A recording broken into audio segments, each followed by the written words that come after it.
They currently encourage more licensing and agricultural expansion than they do of increasing productivity and intensification. 40% of Central Kalimantan's GDP comes from land use, and you can see that somewhere between $700 and $950 million is collected in national government taxes from that every year, but only about 10% flows back to the region itself. So where gas and oil, for example, has generated revenues that flow back to the region, giving them incentives to actually grow their resources and sectors in a more sustainable way, but as well allowing them to benefit from the growth that's taking place. You can see that palm oil is not having anywhere near that kind of impact, certainly not in Central Kalimantan. What this also means is that the bulk of businesses are making decisions that are not linked to productivity, and local administrators are actually allocating land based on licences and also lands and building taxes, both of which encourage the use of more land, not less. If I can have the next slide, please. So why are we advocating a landscape approach? Of course, everybody's talking about landscapes and jurisdictions these days, and I think one of the unfortunate things is that it's lost a bit of its meaning. But for us, and hopefully for a large number of you, we're really talking about a comprehensive approach to the problem of land use. One thing that's really distinguished here is that before RED, I think RED is really a landscape approach now, but where we used to deal with land use issues, it was project by project, and it was very difficult to see aggregated effects or benefits delivered at scale. So one of the essential elements that we're looking at is actually connected pieces of land. What that also means is that you're dealing with ecosystems that have valuable natural assets that should be preserved or rehabilitated, and climate context. But we also need an inclusive green economy to restart economic development, to make sure that the development is green, to provide the jobs that people need, and also, as was pointed out by last speakers, to improve the lot of the small farmer. And frankly, I think we cannot do that other than with a fairly complete economy-wide transformation that we are talking about. Now the question is, these are good ideas and they have slightly moved forward, but is there a gap between concept and implementation? And yes, there is. Of course, we would like to be like the cyclist in the Tour de France race, going straight from the start to the finish and coming first. But the reality is a little bit more like what you see in the second diagram. And the question that we have to ask is that, is this gap just destiny, or are we just going to have to face this difference, or is there something in the design of the green economy, in the design of our green growth strategy that needs to be rethought, that needs to be relooked at? And I would probably argue it's the second. Here is why. So firstly, what is the inclusive green economy? It's a set of principles around which a new economy can be designed. And some of these principles already were much talked about in Indonesia, and you are familiar with them in terms of focusing on jobs in the economy. This is taken straight out of the report that my colleagues at UNEP and I have drafted recently to present as UNEP's paper. This was presented in New York in September.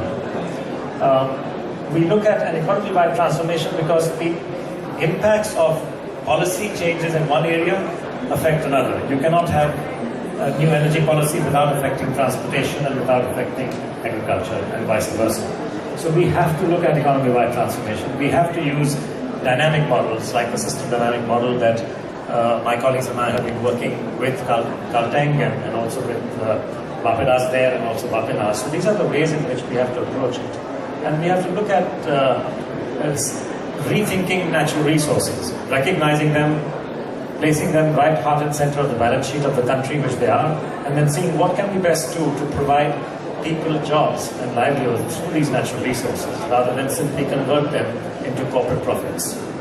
GDP, and people keep forgetting this, GDP is a combination of different incomes. It is profits, it is also wages and salaries, including the wages of workers. It is also net interest for the bankers. It's also net rentals of equipment and depreciation and so on. And somehow, we keep forgetting that it's not just profits, it's all these other factors as well. So when you want economic growth, you need to grow all the elements of GDP, and not just the profit element. And without growing all the elements, you will not get GDP growth. Aksi mitigasi ini dapat masuk terintegrasi dalam suatu sistem perencanaan yang berjalan secara terpadu terintegrasi oleh SKPT sektor, tetapi dia akan terus berjalan dalam suatu proses perencanaan yang tidak terputus. Maka kita melihat bahwa jika kita biarkan dia berada di luar, maka apa yang kita bicarakan hari ini tidak akan menjawab langkah-langkah dari upaya menjaga hutan di tingkat masyarakat lokal di Papua, khususnya di Kabupaten Jayapura. Tetapi upaya integrasi yang kami lakukan dengan pendekatan partisipasi masyarakat, NGO, dan juga SKPD sektor merupakan langkah strategis yang kami pikir ini merupakan suatu langkah cepat yang bisa dilakukan untuk waktu sekian tahun, dan perubahannya tentu kita akan lihat di waktu-waktu mendatang. Maka ada kebaikan dan juga ada kemajuan daripada upaya mitigasi yang dilakukan di pemerintah Kabupaten Jayapura. Dan kami melihat bahwa ada harapan-harapan untuk kita mencapai sukses yang harus didukung bersama, baik dari sisi dokumen yang didorong oleh pusat, baik itu Bappenas, tetapi juga oleh provinsi yang bisa terintegrasi baik secara nasional, provinsi sampai ke daerah. Karena dari sistem pilkada langsung ini, saya pikir ini suatu langkah baik yang bisa sama-sama serentak, karena RPJMD kita sudah selesai kita kerjakan, tapi provinsi baru selesai di tahun 2013, kita sudah lebih dulu 2 tahun. Sehingga mengacu kepada itu kita akan pulangkan revisi untuk mendorong beberapa aksi strategis yang bisa terimplementasi dari revisi yang dilakukan.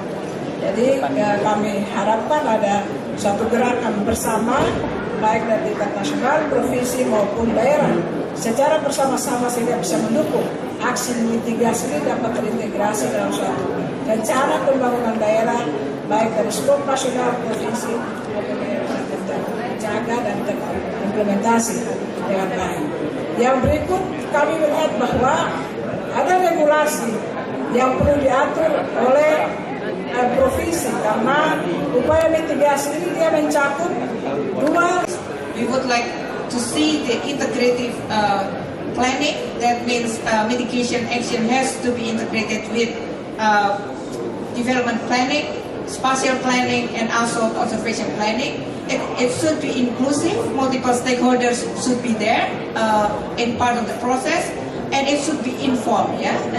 It should be based on data and science that is there. And within this, we have 2 levels of engagements. The first level is we actually have been assisting Bappenas in strengthen capacity of all 34 provinces of Indonesia in developing informed land-based mitigation action planning. I will talk a little bit about that later. And the second one is about we go more in depth with working with 5 provinces in Indonesia to develop further the capacities into integrative, inclusive, and informed planning capacities.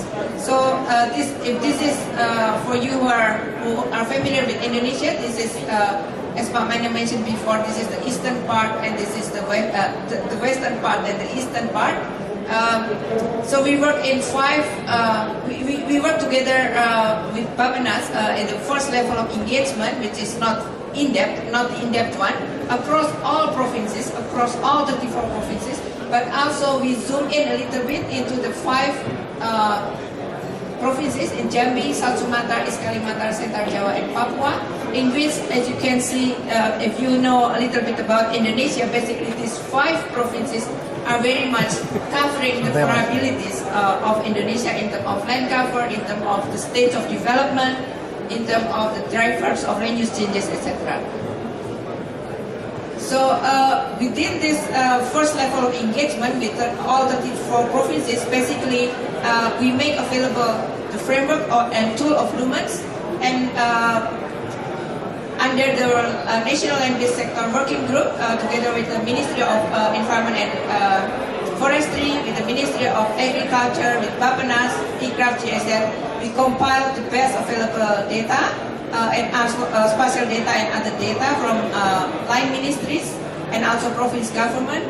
We contribute and ask to assist and review documents, as Pak Metrio mentioned.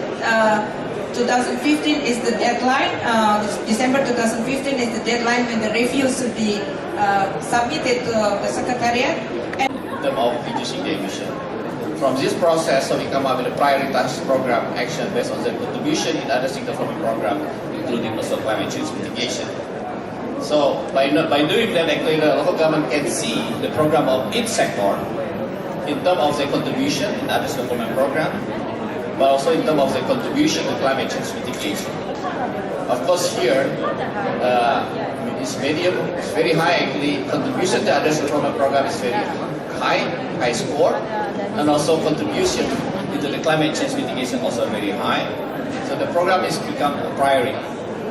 So these are very simple process by using the Lumen, and then how we facilitate is actually just a tagging process without using the tools.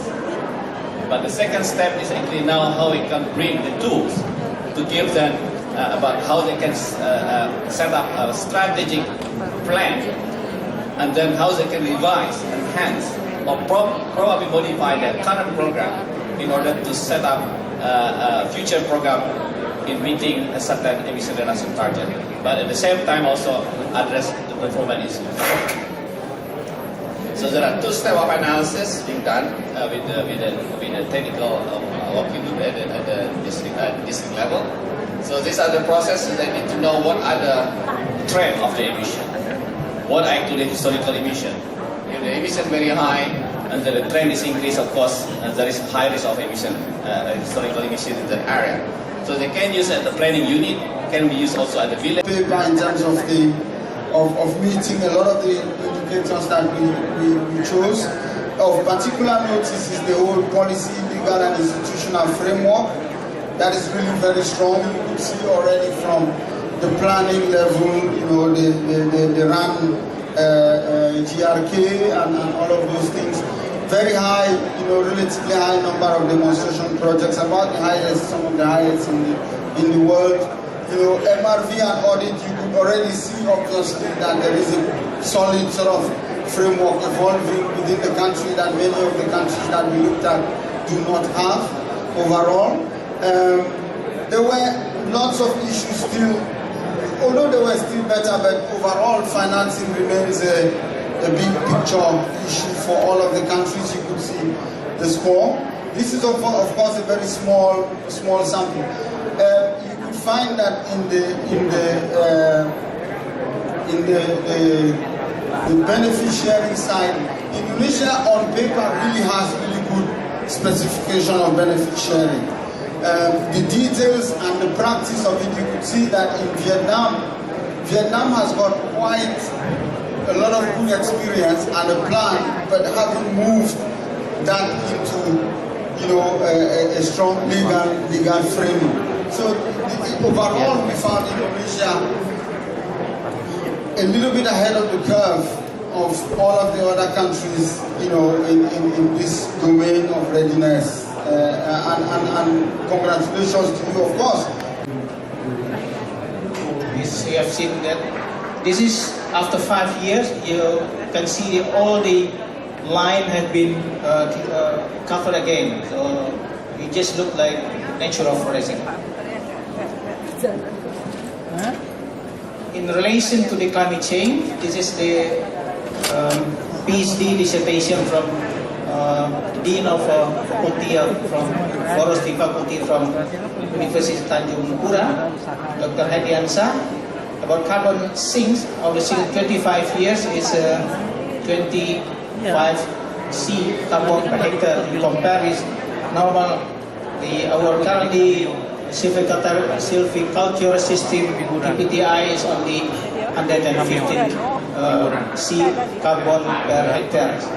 Carbon sequestration also during the 25 years with the area of the concession around 90,000 hectares. With the sealing system is nearly 5 or 6 gigaton of the carbon per hectare, while the normal PTR system only 1.6 gigaton for 25 years concession. The University of